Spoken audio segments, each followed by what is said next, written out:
Et donc, d'abord, je suis très content d'être revenu ici à Gomez, parce que ça fait un petit moment que je n'étais pas venu. On vous entend ? On m'entend là, c'est bon ? Voilà. Et donc, très content d'avoir l'opportunité de raviver un peu le souvenir de Jean Bertin et de profiter de cet événement.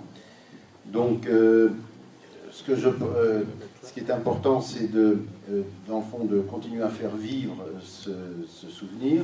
Et quand je dis souvenir, je suis prudent parce que, en fait, c'est un euphémisme, parce que pour moi, dans mon esprit, au-delà d'un souvenir, on entretient une continuité d'un événement qui est certes ancien, mais qui revient de process qui sont anciens, connus depuis 30-40 ans maintenant, mais qui vont revenir. Pour moi, le message important à chaque fois, c'est de dire, ok, le système s'est bloqué il y a quelques années, quelques dizaines d'années, mais il n'y a pas de raison. Le principe même de l'aérotrain est le seul principe qui permette à un véhicule terrestre d'aller vite sur Terre et pas cher. C'est le problème, le fond du problème. Alors, on pourra en reparler tout à l'heure au niveau des différents composants et j'allais dire, facteurs qui permettent de considérer le projet. Mais le point vraiment important, si on veut aller vite sur Terre et pas cher, il n'y a que ça. Alors il y a d'autres solutions, le magnétique, qui lui-même relève un petit peu de la même idée, c'est-à-dire en fait se passer des roues métalliques, métal sur métal notamment. Donc en fait, il y a une partie de la démarche qui est faite, donc celle-là elle est valable. Il n'en reste pas moins vrai qu'au niveau de la complexité de la voie, rien ne vaut une voie d'aérotrain et en termes de fabrication, d'entretien et de durabilité dans le temps, puisqu'aujourd'hui la voie d'Orléans qui n'a plus servi depuis des dizaines d'années, on pourrait pratiquement l'utiliser en l'état. Inutile de dire que dans le cas d'une voie classique, ce ne serait pas possible. Voilà, donc je pense qu'on reviendra sur un certain nombre de ces points. Il y aura un certain nombre de questions qui vont intervenir. Ça, on va essayer de répondre. Et puis, allons-y. Alors, je vais peut-être reprendre. Oui, déjà, pour vous présenter. Bon, je suis Daniel Hermis, j'ai eu l'honneur de travailler donc avec Jean Bertin et également de piloter toutes ces machines. Alors, je voudrais, comme ce matin, saluer les Comex qui a su garder la mémoire de Jean Bertin, alors que malheureusement, à Chevilly, ça n'a pas été le cas. Chevilly, c'est la version 880. Ici, il y a une école Jean Bertin, une rue Jean Bertin. Enfin, il y a toute la mémoire de l'aérotrain et de son inventeur, Jean Bertin. Bon, voilà. Donc, écoutez, à tout à l'heure. J'espère que les questions vont fuser. On essaiera de vous répondre. Merci à tous. J'aimerais.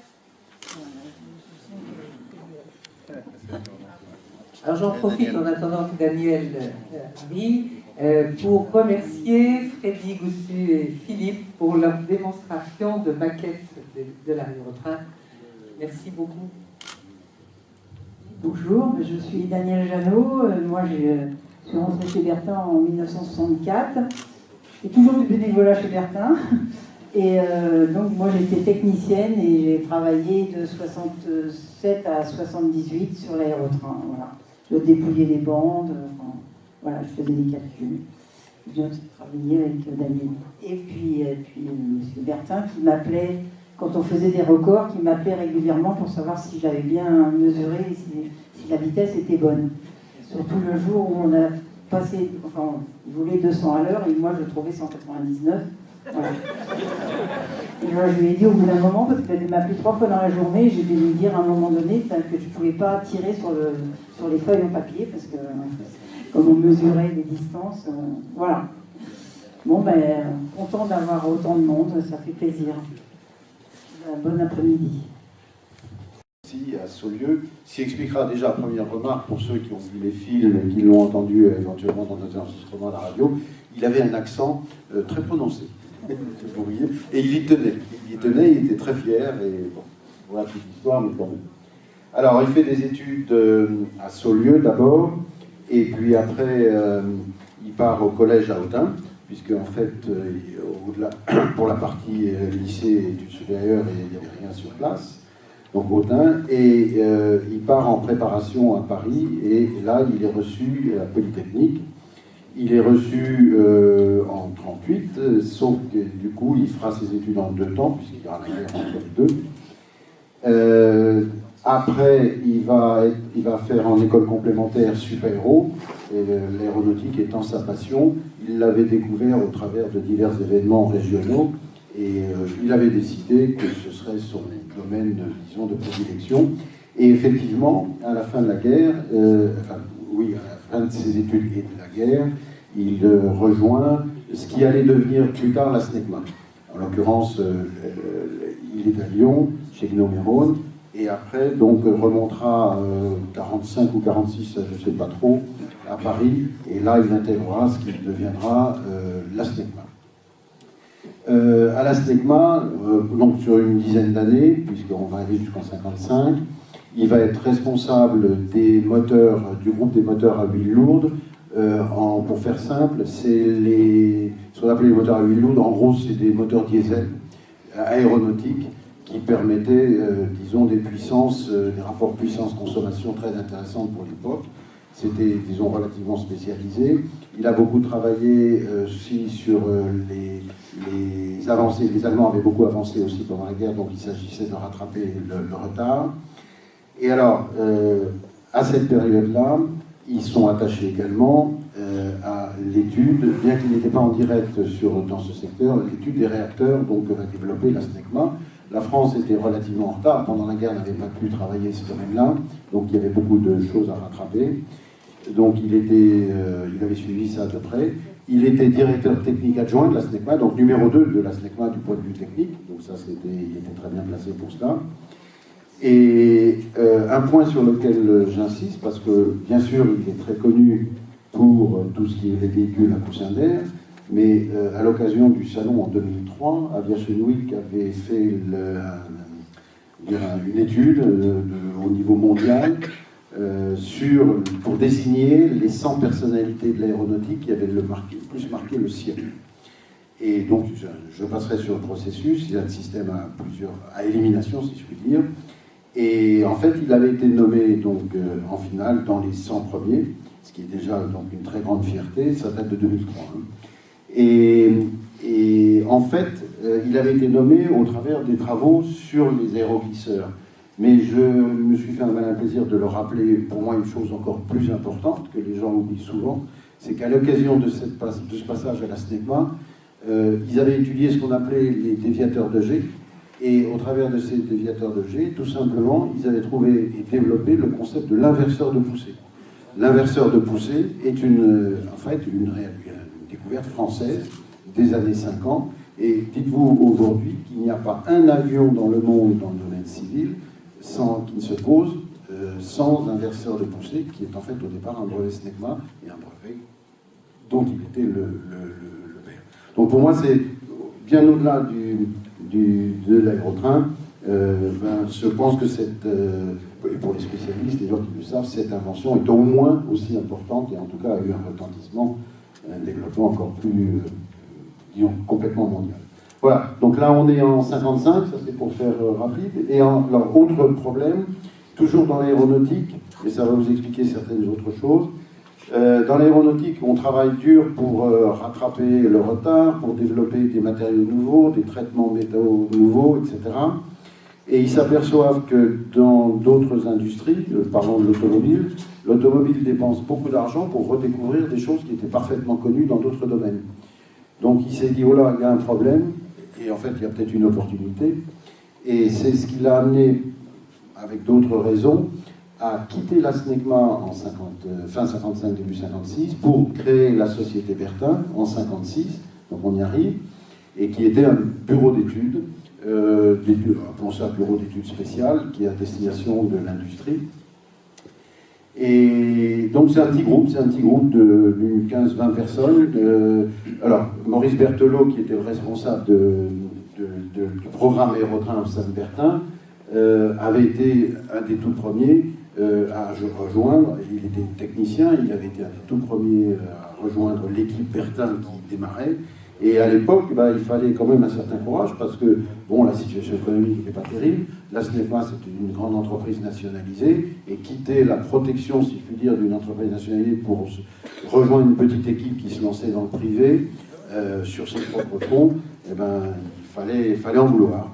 Et cette petite société, donc créée en 1956, a grandi. Au tout début, elle était hébergée dans les bâtiments, enfin dans les, oui, après ça, bureaux, bâtiments de Gabriel Voisin, l'homme des avions voisins. Très vite, la société a grandi. Fin des années 50, ils sont allés s'installer dans l'ouest de Paris, c'était à la Garenne-Colombes, autant que je me souvienne. Et là, la société avait déjà pas tout à fait une centaine de personnes. Et puis, ils continuent à grandir. Et, disons, dans les années 60, à partir des années 65, font construire une usine qui est à Plaisir, donc à l'ouest de Paris.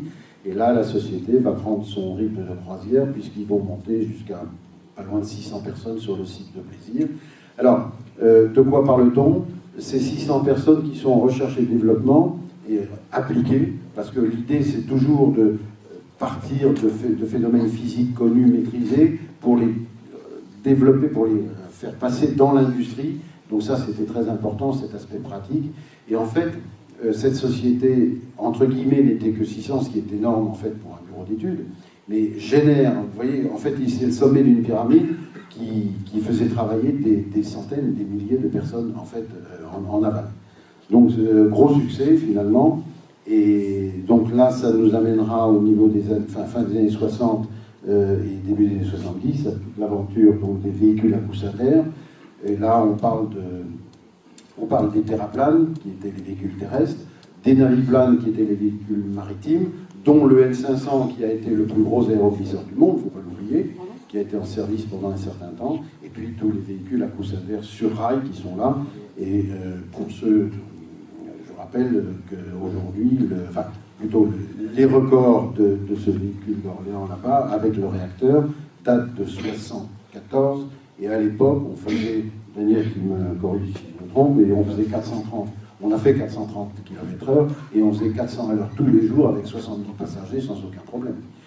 Dernier point important, on y reviendra sûrement, il n'a pas été dépensé un centime d'entretien sur cette voie d'Orléans pendant pas les dizaines d'années, mais toutes les années d'utilisation de la voie, autre que d'aller voir que la voie était en bon état. On est très loin, ça explique déjà tout le problème de positionnement de ce véhicule par rapport au train classique, aux vitesses qu'on connaît. Bon, je pense qu'on en reparlera. Voilà un peu l'historique de Jean Bertin. Alors malheureusement, l'histoire se termine en 1974. À force, j'allais dire, de se battre, et vraiment quand on dit de se battre, nous, que ce soit les gens qui travaillaient avec lui ou nous à la maison, on le voyait, il avait des horaires insensés, des activités insensées. Il avait quand même réussi à obtenir la clé du futur, c'est-à-dire l'obtention d'un contrat pour le développement d'une ligne. Et la première ligne, je vous rappelle, c'était celle qui aurait dû faire la défense Cergy. D'un point de vue technique et d'un point de vue démonstration, ce n'était pas forcément le meilleur choix qu'on pouvait avoir, mais ce n'était pas important. L'important, c'était d'avoir une ligne pour démontrer que le produit était bon, parce qu'en fait, il avait déjà la vision de tout ce qu'on aurait pu faire à l'étranger avec ça. Le contrat est signé en printemps 1974. Soyons clairs, avec l'équipe des gens qui travaillaient autour de Georges Pompidou, qui avaient suivi le développement depuis des années, qui avaient confiance dans ce produit. Pompidou décède au printemps, c'est au mois d'avril, je ne sais plus, un truc comme ça. Les élections donc suivent, et disons, pour faire court, que le nouveau gouvernement et le nouveau président n'avaient pas du tout la même vision de la chose pour tout un tas de raisons, et un mois après, le contrat de la défense était purement et simplement annulé. Alors là, ça a été quand même le coup de massue. Il n'a pas résisté, c'est le cas de le dire.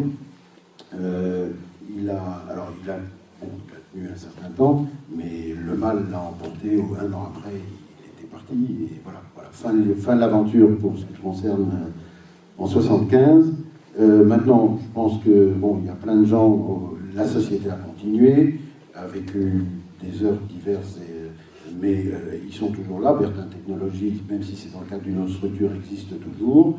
Il y a un certain succès aujourd'hui. Et puis il y a les gens de l'association, encore une fois, qui sont là et qui nous permettent de maintenir un contact avec le plus de monde possible pour, encore une fois, entretenir cette histoire et puis faire passer le message que c'est peut-être pas complètement fini. Voilà. Voilà ce qu'on pouvait dire sur Jean Bertin là, tout de suite. Il y aura sûrement d'autres questions. Daniel, si tu as des choses à compléter. Non, je crois que pour résumer, ce que je pourrais ajouter, c'est que bon, l'aérotrain, il a établi un record de 430, mais on pouvait aller beaucoup plus vite, hein, c'est une question de puissance. Et puis en fait, au niveau économique, ça ne servait à rien d'aller à 600 ou 700 km/h. C'est dommage d'ailleurs qu'à l'époque, je regrette qu'on n'ait pas fait un record autour de 600 km/h pour, disons, contrer un peu le record des chemins de fer, mais la vitesse économique au ras du sol, c'est quand même 350 km/h. Donc, le fait de faire 430, c'était bien, ça qualifiait en fait la vitesse économique de 350 km/h.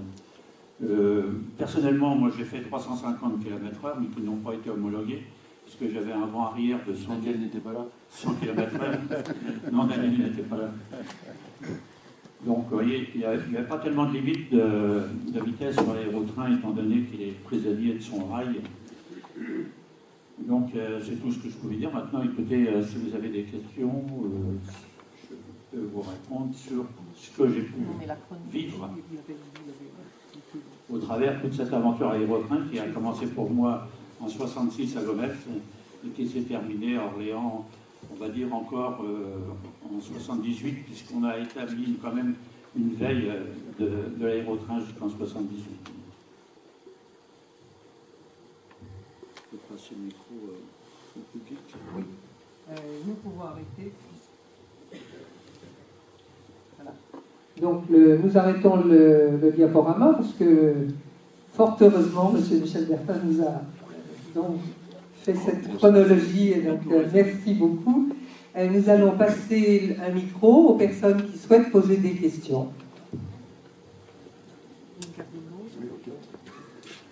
Qui commence? Qui commence? Plus près là. Hein. On ira au fond après. Bonjour. Je voulais savoir sur la ligne d'essai qui était utilisée, donc c'était un tracé en ligne droite uniquement. Sur les lignes qui étaient prévues, je suppose qu'il devait y avoir des virages, enfin des courbes. Et quand on voit comment ça fonctionne, j'imagine qu'il fallait des courbes à grand rayon pour que l'engin puisse s'inscrire dans la courbe. Et donc c'était fait pour des lignes avec des lignes rapides, forcément. Mais qu'il y avait un tracé qui était déjà préconçu, un type de tracé. Avec inclinaison.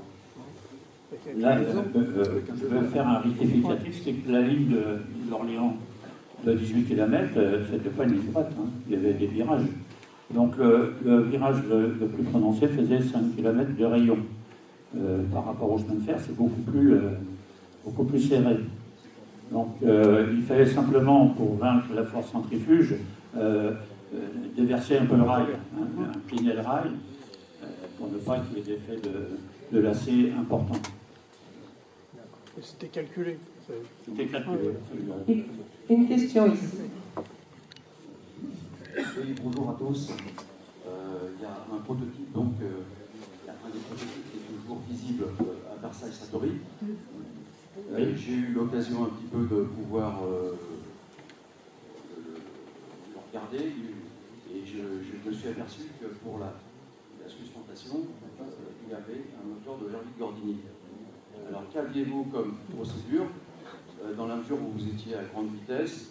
Je ne sais pas, ce prototype qui était à Satori, à combien il est monté au niveau maxi de la vitesse, mais en admettant que vous étiez au maxi de la vitesse, qu'est-ce qui serait passé? Qu'est-ce que vous aviez comme procédure en cas de soit un problème de carburation, parce que c'était encore des WBR qui avaient sur les Gervais-Gordini, ou un problème d'allumage, s'il y avait une coupure donc de la sustentation?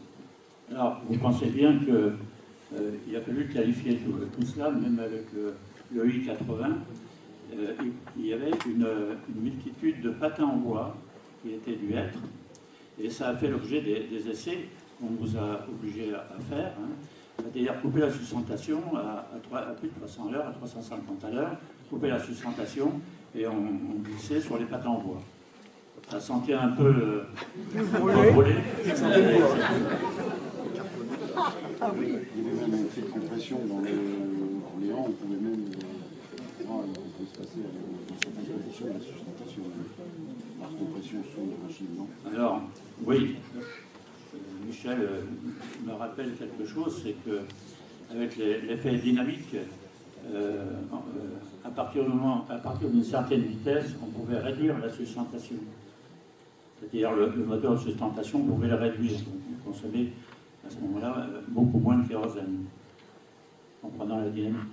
C'était aussi surtout valable sur le 02, puisqu'il était équipé de trompes Bertin. Bon, on ne va pas rentrer dans le détail, mais le 02 était vraiment bien équipé. À 200 à l'heure, on pouvait carrément couper le moteur et s'auto-alimenter. Et à ce moment-là, si jamais on avait un problème, comme il était auto-alimenté, on venait fermer le canal, si vous voulez, d'alimentation du coussin, et hop, la sustentation se coupait. Des moteurs.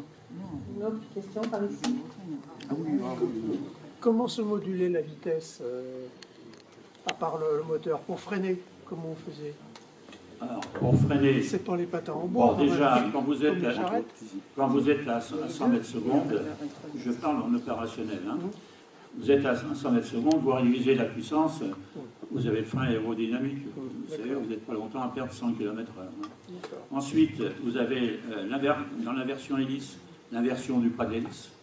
L'hélice d'Orléans, c'était plus 45, moins 45, vous voyez. Au travers d'ici, on pouvait inverser les... Voilà. Et en freinage de précision, quand vous arrivez à quelques kilomètres/heure, on avait des mâchoires qui venaient serrer la partie verticale du rail. Là aussi, c'était des patins en hêtre. C'est pas le hasard, c'est que on s'est aperçu après que le métro utilisait aussi le hêtre. Pourquoi le hêtre? C'est un bon compromis entre l'usure et puis le coefficient de frottement. On a essayé du chêne, ça ne s'usait pas, mais ça ne freinait pas bien. On essayait un bois tendre, ça freinait mieux, mais ça s'usait très vite. Donc le hêtre, c'était bon compromis, si vous voulez, du matériau. Bonjour, je travaille chez Bertrand Technologies, une entreprise en site tout près d'ici sur le plateau de Saclay. Je crois savoir qu'il y a des trains sur Toussaint d'air qui circulent dans certains endroits du monde. Est-ce que vous savez nous en dire plus? Non, malheureusement, il n'y a pas de train à grande vitesse. Et ce qu'il existe, c'est des petites navettes sur les aéroports. J'ai participé d'ailleurs avec Thomas Otis à une petite navette en tant que conseiller technique à Zurich. Donc c'est entre deux terminaux. Ils utilisent des coussins d'air, mais des coussins d'air circulaires, comme on peut voir ici, mais ce sont des véhicules qui circulent à 50 km/h. Mais à ma connaissance, je dis bien à ma connaissance, il n'y a pas d'autres véhicules de ce genre. Par contre, il existe un certain nombre de véhicules qui marchent sur voie magnétique, sur coussins magnétiques, mais ça, c'est une approche différente. C'est notre technique.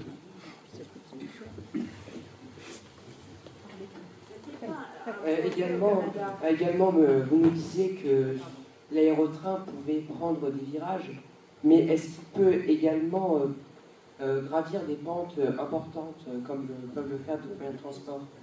Ben, oui, c'est justement l'avantage de l'aérotrain, pas de frottement, donc il y a des pentes de 7 à 8% sans problème. Et également, est-ce que dans l'optique aujourd'hui, on parle de plus en plus d'écologie et de développement durable? Est-ce qu'avec la technologie actuelle, on pourrait remplacer les moteurs à essence par des moteurs électriques? Bon, ben, l'avenir de l'aérotrain, maintenant, ce serait évidemment tout électrique. L'idéal, ce serait le moteur linéaire. Bon, nous, on a eu une expérience, on va dire un petit peu malheureuse, mais c'était les balbutiements du moteur linéaire, avec le moteur Merlin-Gérin qui avait un très mauvais rendement. Et donc, on a abandonné ce système de propulsion, mais il y avait un ingénieur qui s'appelait Guimbal qui avait expérimenté déjà sur un banc d'essai à Grenoble, un moteur linéaire qui était beaucoup plus performant.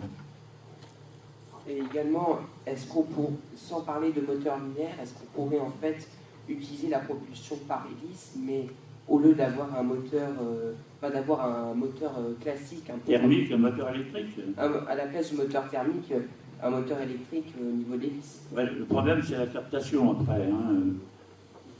Il faut capter le courant. Et puis le rendement global du système. Et Par rapport à un moteur qui serait un moteur linéaire sur une voie, ce qu'il faut voir, c'est si le moteur électrique qui entraînerait l'hélice, plus son hélice, son rendement serait équivalent ou pas à celui qu'on pourrait avoir sur une voie avec un âme métallique, comme c'était fait sur le premier véhicule électrique dont on a une maquette là-bas. Pour vous dire, ce jeune homme, je vous ai dit tout à l'heure qu'il était passionné par l'aérotrain depuis l'âge de 3 ans. On comprend. Hein. Une autre question?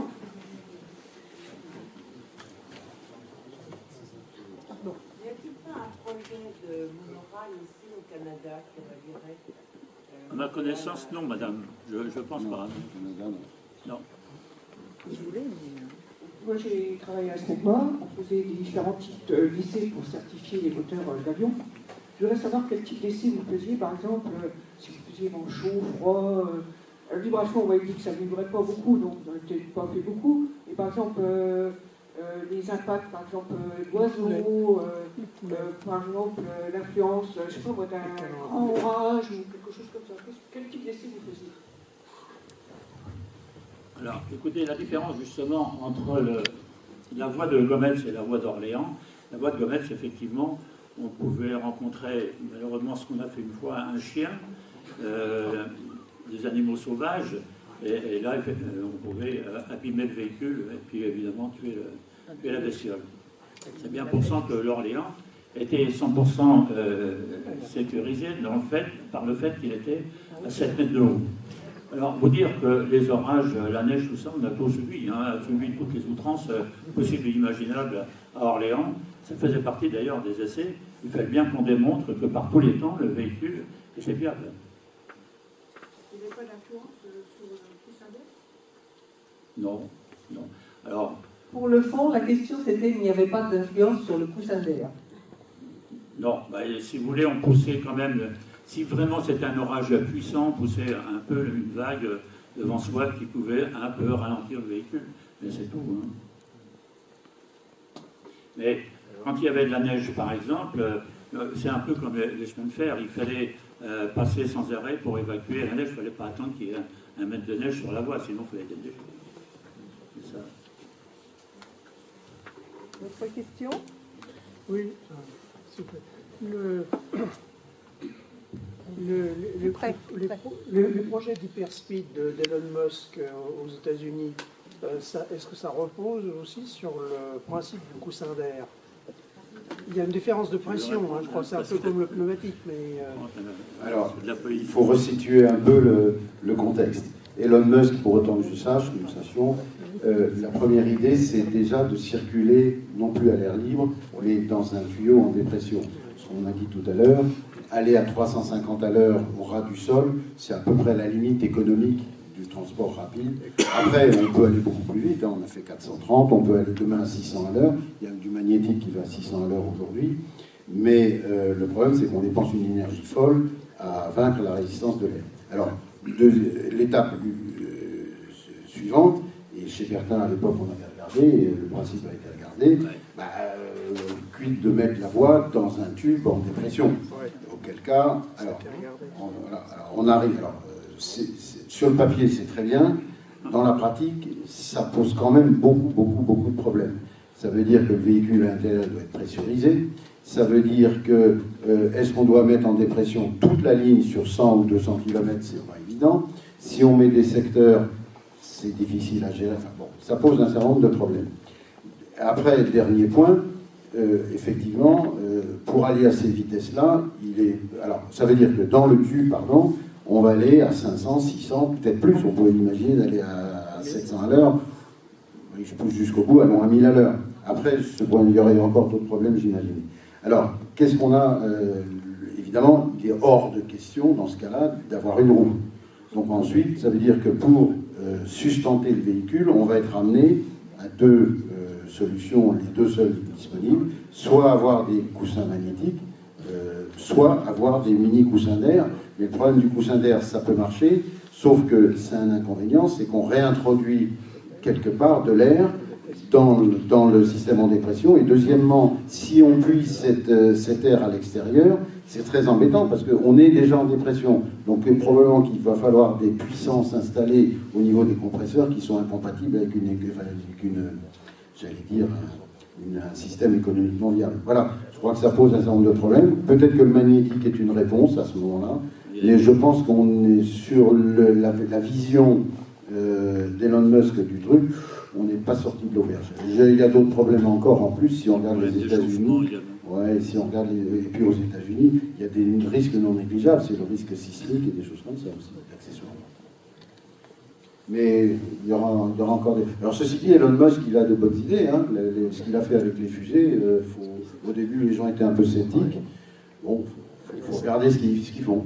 Mais ça SNCF a pris départ. Hein. Oui, ça laisse rêver. Mais bon, j'irai pas plus loin. Pardonnez-moi. Les brevets donc, de sustentation de l'aérotrain appartiennent toujours à Bertin ou ils sont dans le domaine public? Alors, à ma connaissance, ils sont dans le domaine public. Maintenant, il y a des brevets, c'est une chose, mais il y a aussi un savoir-faire et un certain nombre de savoir pourquoi certaines choses ont été faites d'une certaine manière.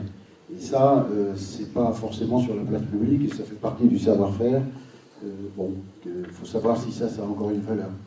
Est-ce qu'on peut rêver donc, dans les prochaines années, donc, avec les nouveaux matériaux composites, les effets de sol, etc., donc, de pouvoir remettre en place... Ah oui, moi je maintiens que l'homme tel qu'il est fait va chercher à aller plus vite, tout le temps chercher à aller plus vite. Le coussin d'air ou le magnétique sont quand même une réponse adaptée au transport terrestre rapide, plus que la roue elle-même. Après, il y a d'autres considérations qui vont venir dans la balance. Encore une fois, la voie en magnétique coûte très très cher. Contrairement à une voie d'aérotrain qui est publique. Et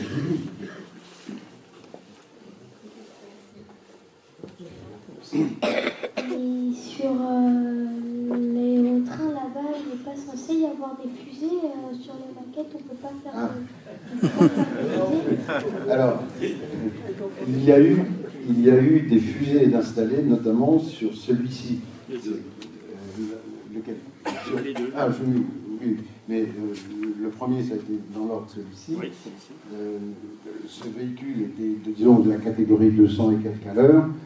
Quand le seul moyen de montrer facilement qu'on pouvait aller beaucoup plus vite et de faire rapidement dans le temps, c'était sur une voie courte, c'était d'installer effectivement une fusée d'appoint en appoint du moteur à piston qu'il y avait dessus. Oui, effectivement, je me rappelle, celui-là aussi, il l'a eu, et lui, il a permis d'aller à plus de 400 à l'heure sur la voie très courte.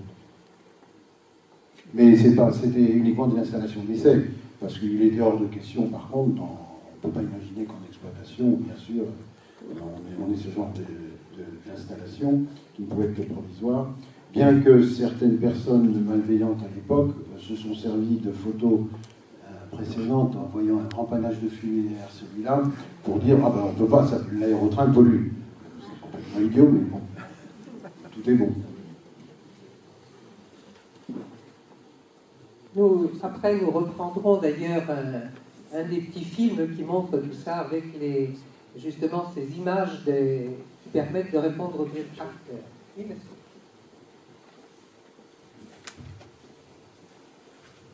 Bonjour. Je voulais savoir combien il y a eu de prototypes de construits et puis que sont-ils devenus. Et là, j'ai entendu Satori. Est-ce qu'on peut me dire à quel endroit ils sont et comment on peut les voir? Merci. Alors, dans l'ordre, vous avez eu le 01, construit, alors vraiment ce 02 a été construit pour explorer la grande vitesse, et non pas pour transporter les passagers, même si on a emmené Jacqueline Auriol une fois dedans, qui s'est fait peur d'ailleurs. Donc, ce véhicule a été équipé d'un moteur d'avion, d'un réacteur JT12, et pour atteindre la vitesse, comme le disait Michel, de 430, nous avons mis une fusée d'appoint. Sinon, on atteignait les 100 mètres secondes, 360 km/h, avec le moteur d'origine. Donc, en parallèle, juste après, nous avons étudié l'aérotrain à moteur linéaire, le S44. Donc, vous voyez, c'était déjà 3 véhicules à Gometz.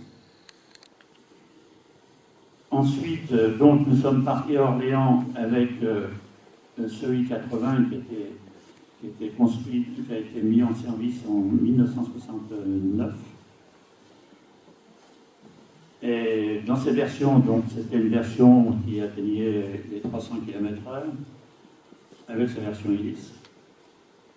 Ensuite, il a été transformé, donc on a coupé l'arrière et on a mis un réacteur, un JT8D, un moteur à l'époque de Caravelle, donc pour atteindre les mêmes vitesses, en gros, qu'à Gometz. Donc vous voyez ce nombre de véhicules. Et en plus, au Renardière, donc au centre de l'EDF, à Moret-sur-Loing, on a fait un tridyme. Alors, le tridyme, si vous voulez, c'était un peu le concurrent du VAL. Le VAL qui évolue d'Antony, je crois, à Orly. Un véhicule à crémaillère, qui se déplaçait à 50 km/h, qui était quand même sur des coussins d'air, mais des coussins d'air de manutention. Donc voilà toute la panoplie des véhicules que l'on a expérimentés à divers endroits. Qu'est-ce qui reste? Ils sont où? À Satori, donc dans le camp militaire, on a 2 véhicules qui sont stockés là-bas. Il y en aura 3. Avec le Oui, il y a 3. Ils sont encore opérationnels ou pas? En l'état, non. Ils pourraient l'être. Ils pourraient l'être. Ils pourraient fonctionner? Oui.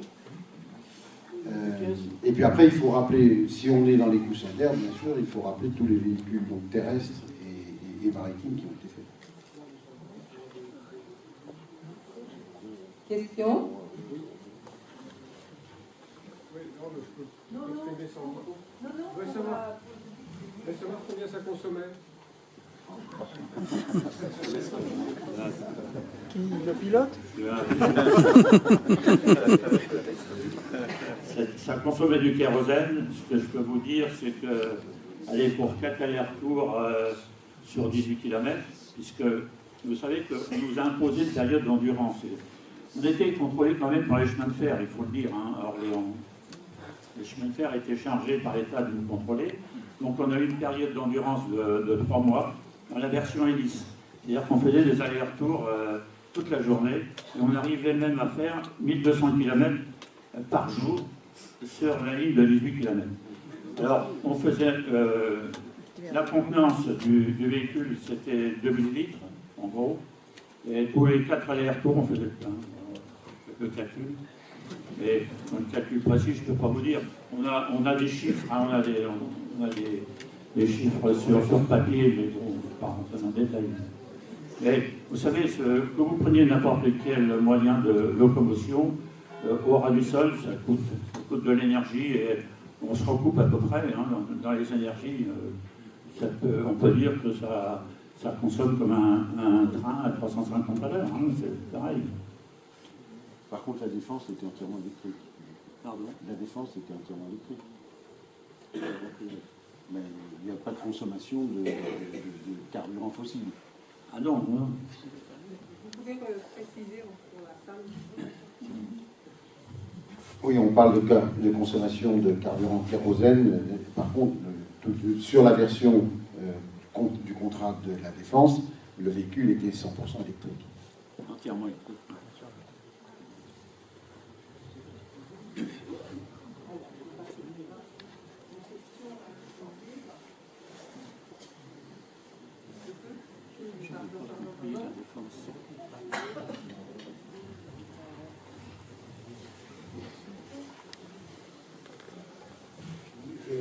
J'avais lu il y a pas mal de temps que les nuisances sonores avaient précipité l'arrêt des études sur l'aérotrain. Est-ce que c'est exact?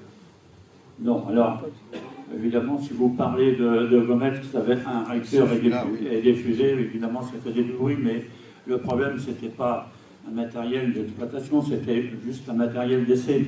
Mais je peux vous dire que la version hélice carénée ici faisait moins de bruit qu'un train. Ça a été mesuré, ça a été mesuré.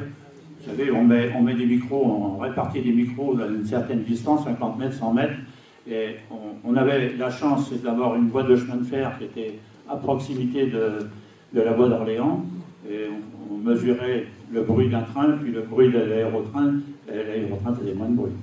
À une vitesse plus supérieure. Oui, et À une vitesse supérieure. Je crois que nous n'avons pas parlé du fait qu'effectivement, cette notion de bruit a fait beaucoup de bruit.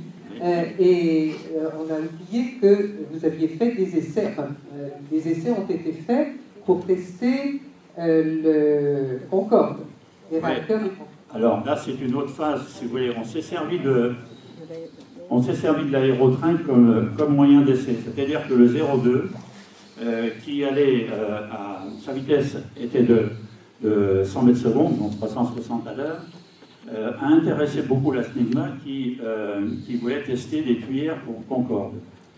L'aérotrain coûtait beaucoup moins cher, évidemment, que essayer de tester des tuyères sur avion. Donc, ils se sont servis de l'aérotrain. Ils nous ont proposé de se servir de l'aérotrain pour tester leurs différentes tuyères. Alors, évidemment, ce n'était pas silencieux. Tous ces passages à grande vitesse ont ému un peu le public, mais je répète, ce n'était pas un véhicule d'exploitation, c'était un véhicule d'essai. Bonjour. Est-ce qu'à l'époque, il y a eu un débat sur la sustentation par coussin d'air ou la sustentation magnétique? Est-ce que le problème s'est posé ou est-ce que d'emblée on a dit que c'est la solution sur coussin d'air? Il me semble qu'en puissance, avec une sustentation magnétique, bon, on n'a pas la puissance de sustentation qu'on a sur du coussin d'air, il me semble. Alors là, la comparaison des puissances, je pense qu'au niveau sustentation magnétique, il va être un peu quand même en dessus. Et puis en plus, bon là, vous savez bien qu'une voie pour un véhicule à sustentation magnétique, la voie c'est un bobinage. Ça coûte extrêmement cher.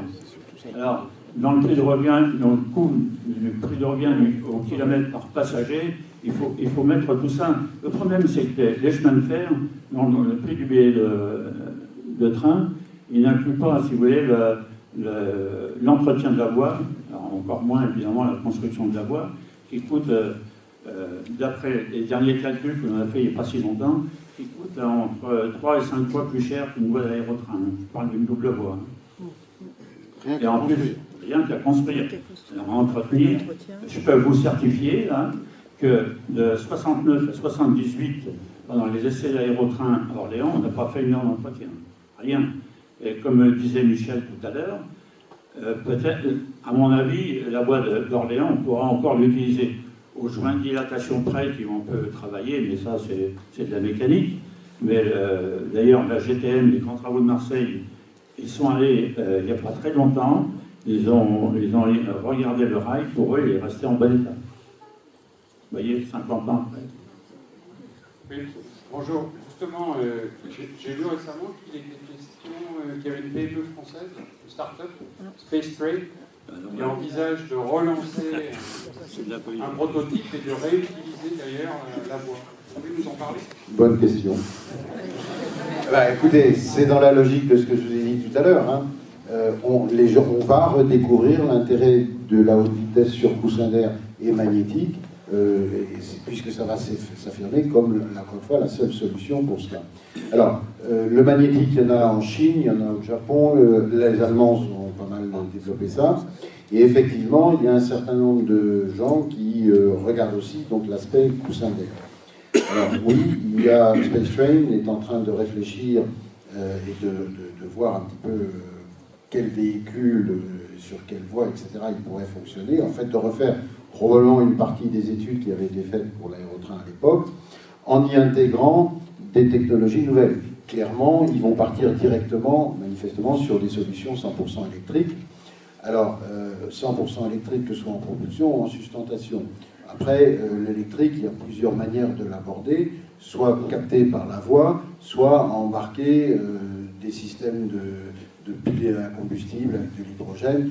Ce qui est clair, c'est que ce seront des énergies propres. Après, dernier point, la voie qu'ils envisagent ressemble furieusement à une voie d'aérotrain, puisque là aussi, dans le domaine du coussin d'air, c'est quand même la disposition.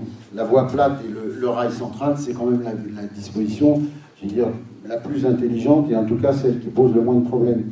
Il y avait eu d'autres dispositions, des gens qui avaient regardé des systèmes avec double voie latérale, une à gauche, une à droite. Il y a plein de... En fait, ils rebutent sur les mêmes problèmes qui ont abouti à la solution qui avait été préconisée à l'époque. Il y a un risque, par exemple, de blocage. Si vous avez entre deux murets, vous avez un risque de blocage qui n'existe pas dans le cas du rail central.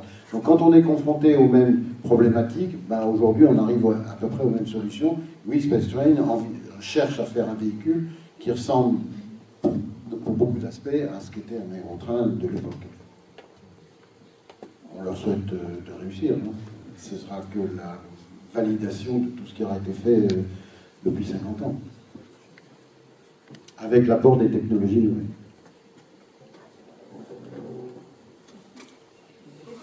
Est-ce que vous pouvez nous en dire un petit peu plus sur les moteurs à piston qui étaient utilisés pour mouvoir les hélices?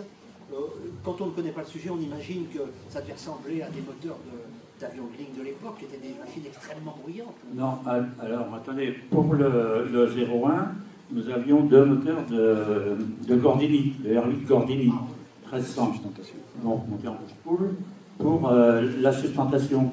Et vous voyez, c'est le matériel du commerce en quelque sorte. Et le moteur d'avion, c'était un moteur continental de 240 chevaux, d'avion aussi. Donc c'était, vous voyez, du matériel du commerce. Il y a juste l'hélice qui avait été adaptée, si vous voulez, pour l'aérotrain, par Ratier-Figeac. On connaît Ratier-Figeac dans le domaine des hélices. Et pour le 02, ben, on a pris aussi un moteur d'avion, un JT-12. C'était toujours du matériel du commerce. Il n'y a pas d'invention là-dessus. L'invention, c'est le coussin d'air. Donc des moteurs beaucoup plus petits que les super constellations de l'époque. Oui, oula. Ah oui. Il y a combien, oui. 250 chevaux là? Le moteur d'avion, c'est 240 chevaux. Oui. Et les deux moteurs Gordini, les 1300, ça faisait 100 chevaux au total. C'est là où on voit l'intérêt du coussin d'air, puisqu'en fait le véhicule glisse, donc le frottement est minime. On n'a pas besoin d'une puissance monstrueuse.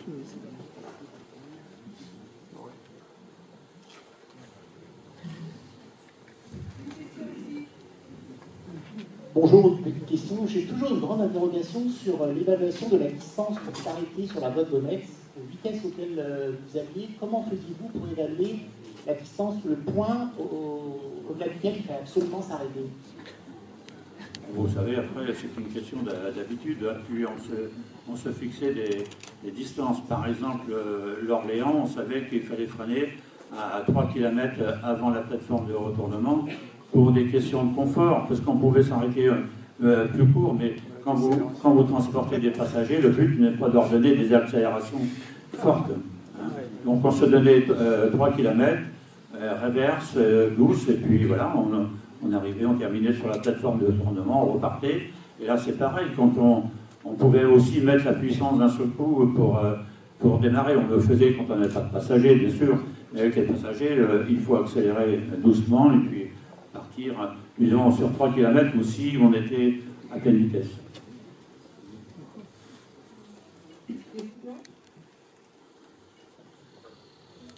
Bonjour. Alors moi, je me pose une question par rapport au... Certes, il peut y avoir d'autres entreprises qui veulent remettre au goût du jour le projet de l'aérotrain, mais est-ce que ce serait viable de pouvoir à terme envisager de remplacer le parc ferroviaire actuel? On peut utiliser des matériaux... Ce serait louable, j'en sais rien. Ce qui est sûr, c'est que ce serait très dur, à mon avis. Oui, ils ont tissé leur toile. Hein. Donc maintenant, l'investissement de la voie est fait. Il est pérenne pour quelques dizaines d'années. Il y a des coûts d'entretien qui sont énormes. C'est comme ça. De toute façon, on ne peut pas le laisser à l'abandon. Non, ce qui est sûr, c'est que l'aérotrain, comme je vous dis tout à l'heure, même déjà il y a 40 ans, on se doutait bien que le combat allait être très difficile. Ce qui était prévu, c'était de le développer sur des liaisons interurbaines moyennes. Typiquement, pourquoi Orléans? Parce que l'idée de faire Paris-Orléans en moins d'une heure, en une demi-heure en l'occurrence, était séduisante. Pareil pour Rouen, etc. Donc des lignes sur lesquelles les trains à haute vitesse n'étaient pas positionnés à cette date. Ça, c'est le premier point. Il n'y avait que Lyon dans l'escarcelle. Après, je vous ai dit, il y a eu la voie, le premier contrat, c'était la voie donc, de desserte relativement courte entre la Défense et Cergy, par contre avec des quantités de population importantes, donc un système avec des fréquences importantes. C'est vrai que techniquement, ce n'était pas l'idéal pour faire une démonstration du plein potentiel de ce mode de transport. N'empêche que tout le monde était bien content, parce qu'on allait pouvoir montrer que ça marche, que c'est fiable, et que l'idée étant derrière, d'attaquer les pays à l'exportation. Et là, c'est un peu le syndrome du téléphone portable.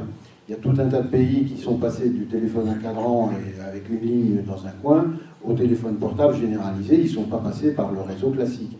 Eh bien, l'idée, c'était que ce soit au Brésil, aux États-Unis, parce qu'aux États-Unis, les transports ferroviaires passagers, le moins qu'on puisse dire, c'est que ce n'était pas l'idéal.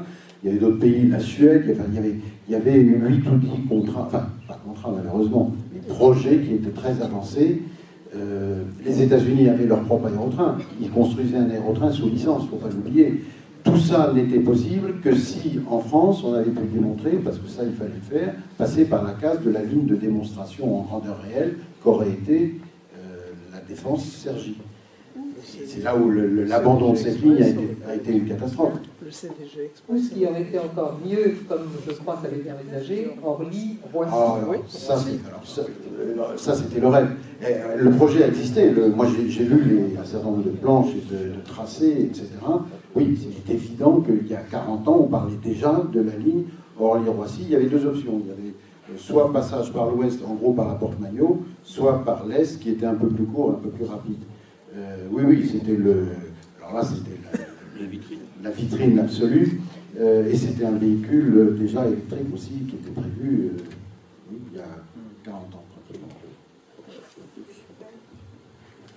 Je voulais savoir, vous dites que le projet de l'aérotrain a été arrêté après la mort de Pompidou. Est-ce que la SNCF n'a pas pesé de tout son poids non plus, parce que c'était un concurrent à plus ou moins bref échéance? Soyons clairs, le mot est faible. L'aérotrain avait été proposé à la SNCF. À l'époque, ils n'avaient même pas de TGV, ils n'avaient même pas ce qu'ils appelaient le turbotrain. Il y avait en fait les seuls trains rapides, c'était le Capitole, c'était ces trains qui roulaient par moment à 150, 160. Donc on était tout de suite dans un autre monde, puisqu'en fait on démontrait des vitesses, même avec des véhicules limités, on était déjà donc entre 200 et 300 à l'heure très facilement.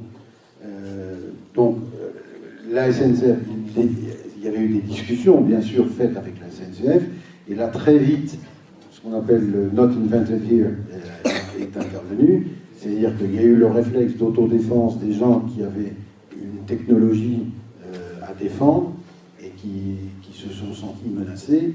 Et soyons très clairs, à partir d'un moment, la SNCF a tout fait pour, bien sûr, démontrer qu'ils savaient faire pareil avec leur technologie. Ça a donné le turbotrain, qui était en fait un autorail à turbine, tout simplement. Alors, à la limite, je dirais ça encore, c'est intéressant parce que ça permet, moyennant des investissements limités, de rouler un peu plus vite sur des voies qui n'étaient pas électrifiées et des voies qui existaient. Donc à la limite, on peut penser que économiquement, ça pouvait avoir un intérêt.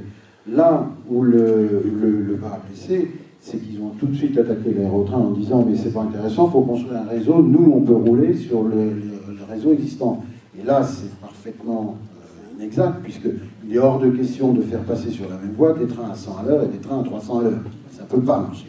Donc en fait, le seul intérêt, c'était le transport, l'entrée dans la gare qui pouvait se faire effectivement à vitesse réduite sur le réseau existant. Et soyons très clairs, il a fallu construire un réseau de toutes pièces.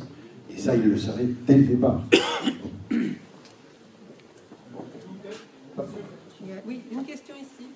N'est-il pas un problème politique qui a mis fin à la technologie de Léon. Oui, oui, ben, c'est un ensemble de... Il y avait un ensemble d'intérêts concomitants d'un certain nombre de gens, que ce soit la SNCF, que ce soit les fournisseurs de la SNCF, que ce soit un certain nombre de politiques qui, effectivement, pour tout un tas de raisons, ne voulaient pas entendre parler de ce mode-là, c'est tout. Par exemple. Je n'ai rien dit, mais d'autres gens se sont chargés de l'écrire à notre place. Oui, oui. Oui, bah, il n'y a pas que ça, non, il n'y a pas que ça. Mais c'est sûr, c'est sûr. Sur la comparaison technique entre le TGV tel qu'on le connaît aujourd'hui avec la LGV et les lignes à grande vitesse, est-ce qu'on peut dire aujourd'hui que le TGV atteint ses limites techniques? Oui, alors, tu comprendras, mais le TGV aujourd'hui, alors moi ce que je donne souvent comme exemple, pour que les gens comprennent, quand on dit, hein, je dis, c'est pas difficile, Concorde, il va à 2000 à l'heure, on est bien d'accord. Pour aller à 2000 à l'heure, est-ce qu'il a des hélices ou est-ce qu'il a des réacteurs? Les gens me répondent, il y a des réacteurs évidemment. Je dis oui, le TGV, c'est un Concorde qui va à 2000 à l'heure avec des hélices. C'est ça le problème. Donc, le TGV, ça marche. À 300 à l'heure, ça marche. Après, le problème du TGV, c'est les coûts d'entretien. La voie est très très mal menée.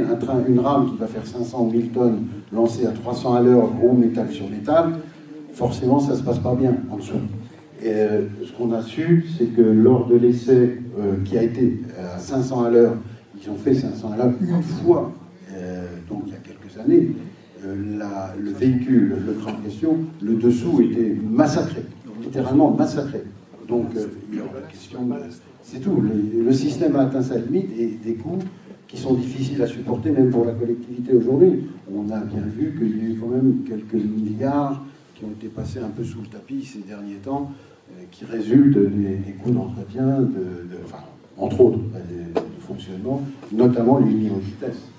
Parce qu'on critique les lignes régionales, je pense que les lignes haute vitesse sont pour une bonne part aussi dans les résultats de cet organisme. Voilà, je ne dirai pas plus.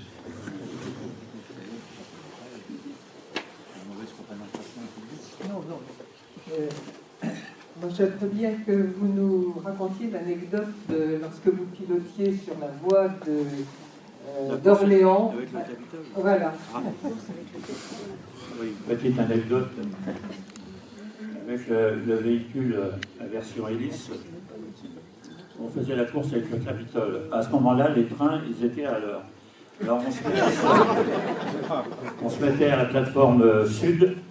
Et si le Capitole passait à 11h18, on se mettait prêt à partir donc vers le nord. On attendait que le train passe, on mettait toute la puissance et on le rattrapait sur la plaine. Et un jour, on a fait le pari d'aller jusqu'au bout et de le recroiser. On l'a fait une fois. Hein. Donc, vous voyez, on le double, on tourne au bout et on le recroise. Et j'ai eu l'occasion de rencontrer justement un conducteur de ce Capitole lors d'une réunion comme celle-ci. Il m'a dit, vous m'avez vexé le jour où vous m'avez recroisé. Il était plein d'humour et d'ailleurs il était très intéressé par le système d'aérotrain. Voilà la petite anecdote. Alors cette voie d'Orléans a quand même transporté pour les essais. Écoutez, Mme Janot a plus les chiffres que moi, mais je crois que c'est 18 000 ou 20 000. 16 500 passagers et 80 000 km. Il y a eu 16 500 passagers environ et 80 000 km faits sur la voie d'Orléans. Et à Gomette, je ne sais plus, je l'ai, mais... Question? Le jeune homme passionné. Madame, pouvez-vous le passer au jeune homme? Également, vous nous avez parlé du projet du Tridim. Est-ce que ce Tridim pourrait être utilisé sur des petites lignes secondaires désaffectées, notamment dans les régions françaises? Car, alors, j'ai vu en fait un projet, une fois dans une revue, c'était un projet en fait d'une entreprise qui s'appelle Exit, et c'est de faire en fait un train à la demande. Est-ce que ce Tridim pourrait ranimer des petites lignes secondaires en France. Oui, absolument, il faut mettre au bout du jour, mais bon, là, le télim que l'on a expérimenté, c'était quatre places, mais on avait imaginé quand même un télim avec une vingtaine de places, je pense. Oui, ça pourrait être mis au bout du jour, bien sûr. Merci, ça clair. Merci, plutôt ça clair. Daniel Jeannot va nous donner quelques performances. Oui. Donc sur celui de Gometz, le 01, le véhicule a parcouru 32 660 km et transporté plus de 10 000 passagers au cours de 700 heures de fonctionnement. Et le 02, de Chora Gometz, donc il a parcouru 5500 km et il a un temps de fonctionnement de 180 heures et il a transporté 1200 personnes. C'est-à-dire que le 01, il y avait des engins, des instruments de mesure derrière et qu'on pouvait faire, on mettait 3 passagers à la fois, hein, à peu près. C'était rare qu'on puisse en mettre. Dans le 02, je pense qu'on n'a pas intégré les essais SNEC. Non, là c'est que les essais de l'aérotrain, vraiment, c'est pas les essais avec la SNEGMA. Je suis même étonné d'ailleurs du chiffre dans le 01, vu qu'il n'y avait qu'une seule place passager. Le 01. Le 02. Bah oui, ils ont monté 1200 passagers. Ça continue les questions. Merci.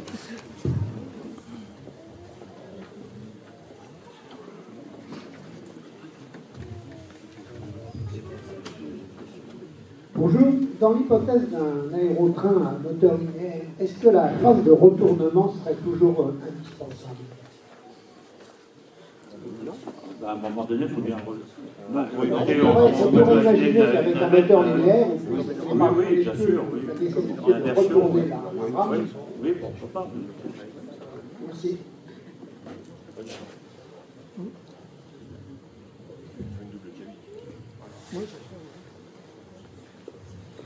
Si vous voulez, quand vous regardez le profil du S44, c'était un peu ça. Hein, vous voyez, le devant et le derrière sont exactement identiques. Donc, vous pouvez imaginer une navette hein, sur un seul axe, sur un retournement. Il y aurait plus besoin de pilote. Ça pourrait fonctionner de façon autonome.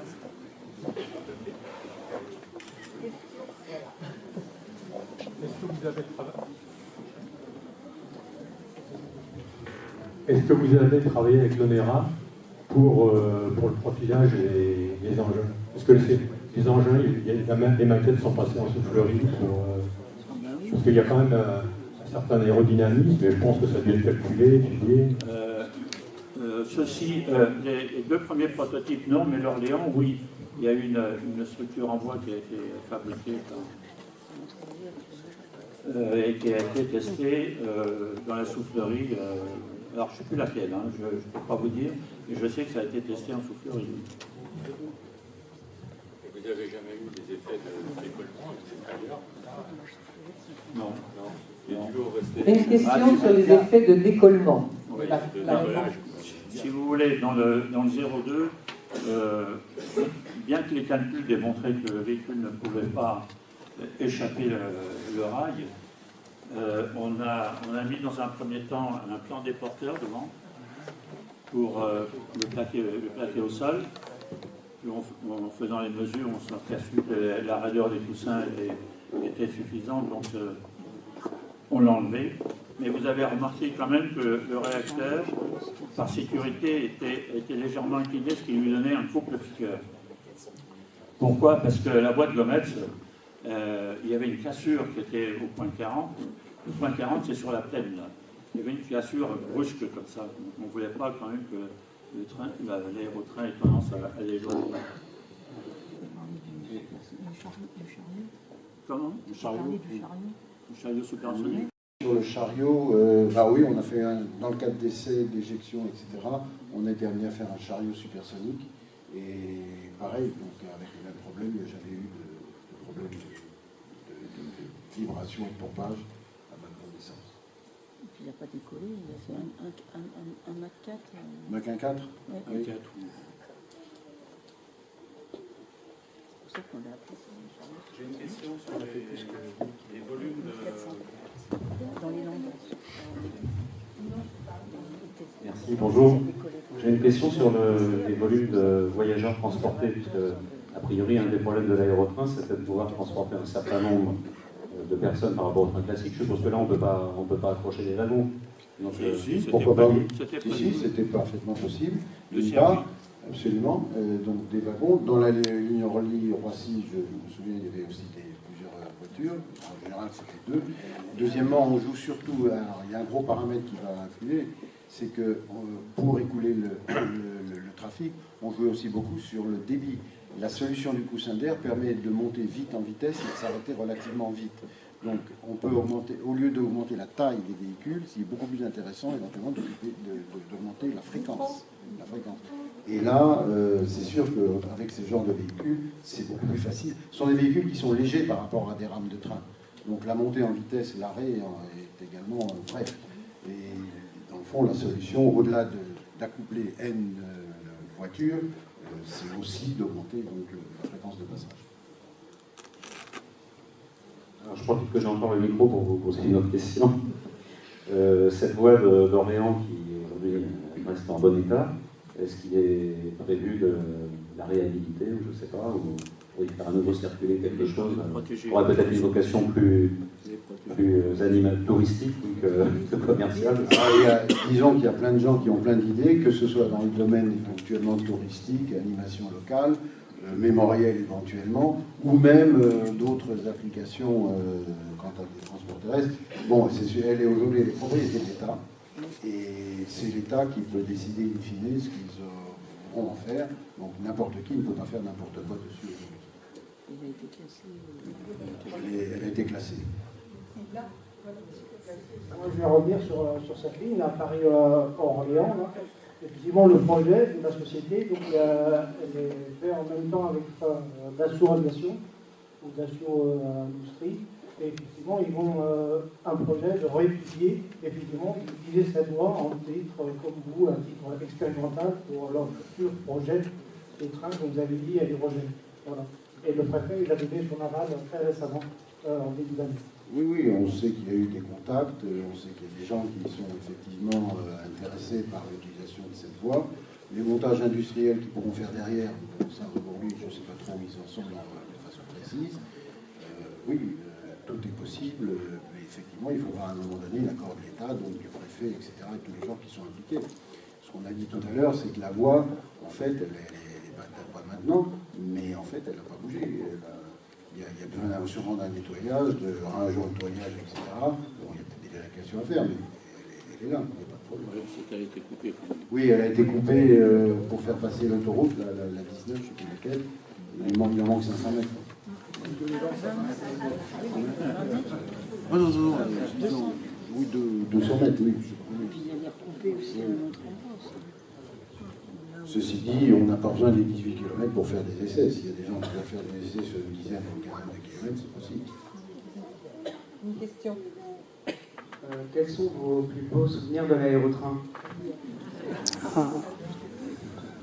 Je n'ai que des beaux souvenirs. Le premier, ça a dû être émouvant. Il avait 20 ans. Si vous voulez, en tant que pilote, évidemment, le plus spectaculaire, c'était le 02. Vous pensez que le 02, par exemple, il pèse 1200 kg et vous avez une poussée de 1200 kg. Bon, je ne sais pas si ça vous parle, mais vous avez une claque de 1200 kg qui vous arrive. On dit c'est un G, donc vous avez l'équivalent de votre poids qui vous pousse. Alors, évidemment, quand on est jeune, on aime la vitesse. Alors, le plus grisant, c'était le 02. Mais après, au niveau pilotage, complexité de pilotage, c'était le I-80 quand même. Il était bâti vraiment comme un avion, quoi, au niveau intérieur, pour tout ce qui était sécurité, les commandes de moteur, etc. Donc il était très intéressant. Belle cabine de pilotage. Pardon? Une belle cabine de pilotage. Oui, une belle cabine de pilotage, et puis on a emmené du beau monde aussi. Hein, Alors, il y avait beaucoup de délégations étrangères à l'époque. Oui, on a vu des personnes du monde entier. Alors, la petite anecdote, c'est quand on recevait des Japonais, vous savez, il fallait monter une plateforme, puisqu'on était à 7 mètres de haut. Les Japonais, dès qu'ils arrivaient en haut, paf, ils prenaient une photo. On a même une fois, c'est d'ailleurs Maurice Berthaud qui l'a sorti, vous savez, vous avez des entrées d'air ici, là. On n'avait pas de grille à ce moment-là. Il y a un Japonais, il était rentré par les ventilateurs.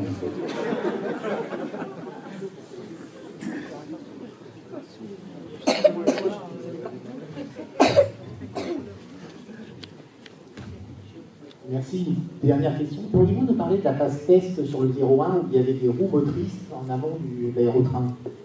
Oui, alors ça c'est pour le projet Sergi Pontoise La Défense. Comme le moteur linéaire prenait du retard, il fallait qu'on trouve un moyen de propulsion de remplacement.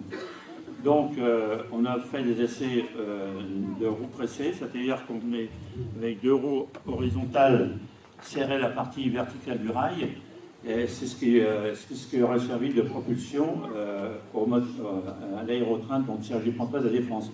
Mais nous, on a fait des essais avec de l'hydraulique, mais ça aurait été électrique, évidemment, hein, ça aurait été 2 moteurs électriques.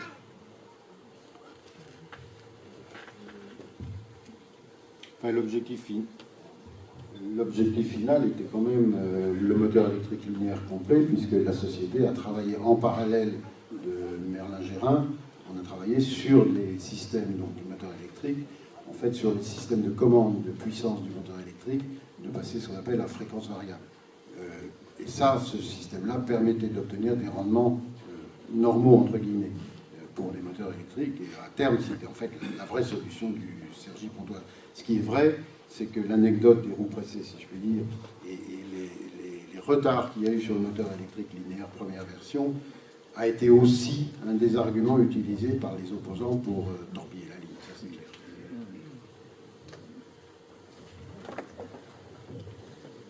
Également, vous nous avez dit que l'aérotrain était plutôt dans l'optique de liaison de courte et de moyenne distance.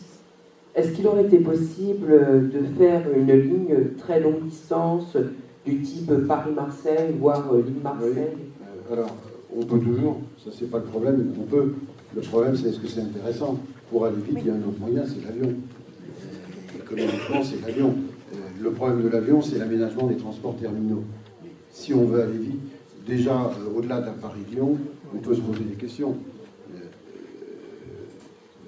Quand on sait ce que ça coûte de gagner du temps au ras de la terre, au ras du sol, il faut se poser les bonnes questions. Est-ce que le couple avion transport terminal n'est pas plus intéressant? C'est à voir. Et je rappelle aussi que l'avion a fait des progrès fantastiques en termes de consommation. Ça, on est dans des chiffres tout à fait étonnants. Vous savez qu'un avion moderne aujourd'hui, c'est entre 2 et 3 litres au 100 par passager. Donc on n'est plus du tout dans l'avion vorace. Bon, c'est sûr que l'avion consommera du pétrole, du kérosène pendant un certain temps encore.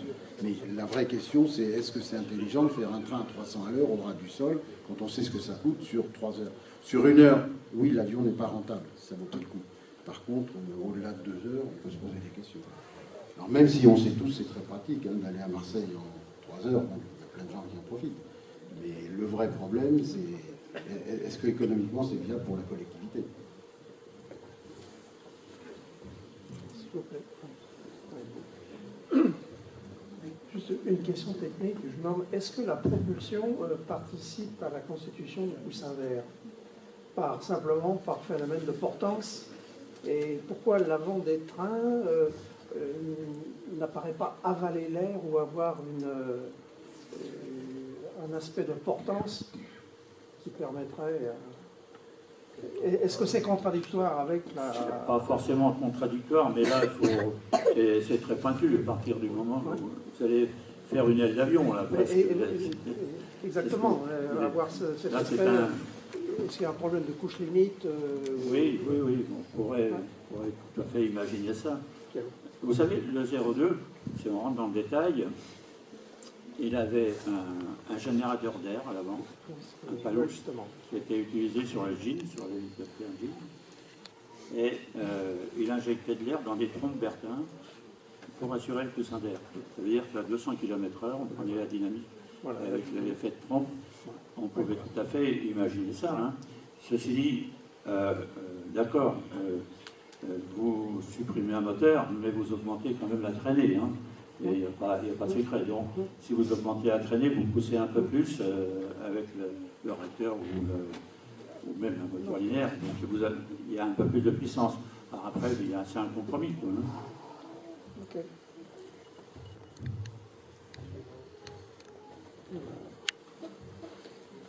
Il n'y a pas de question.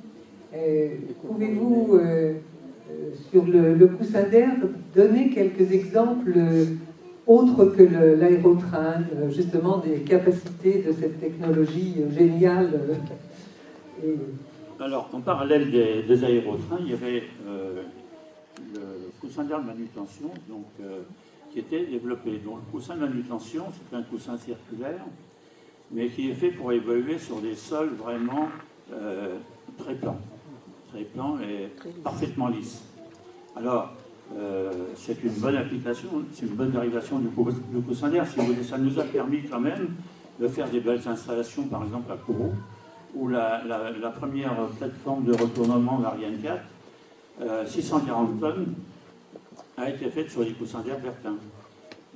Et comme ça a bien marché, après ils nous ont passé un gros marché de sustentation des boosters de l'Ariane 5. Et encore des transpalettes à coussin d'air sur Kourou, Bertin, qui fonctionnent de capacité de 200 tonnes. Vous voyez, finalement, bon, l'aérotrain a été arrêté, mais le coussin de manutention a perduré. Il y a des tribunes du Stade de France. Oui, il y avait les tribunes aussi du Stade de France, mais madame en a parlé tout à l'heure, je crois. Non. Il y a on en a parlé hier. Ah, c'était hier, comme le temps passe. Ce seront les dernières questions, parce que je crois qu'il serait bon qu'on puisse libérer un petit peu la salle pour permettre aux personnes qui sont venues depuis de faire le tour de l'exposition. Voilà. Est-ce qu'il y a encore y a-t-il encore des questions? Voilà.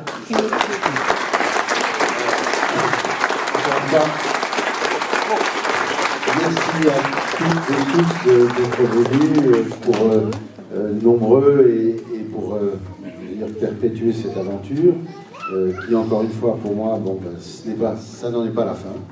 J'en suis toujours persuadé, je maintiens.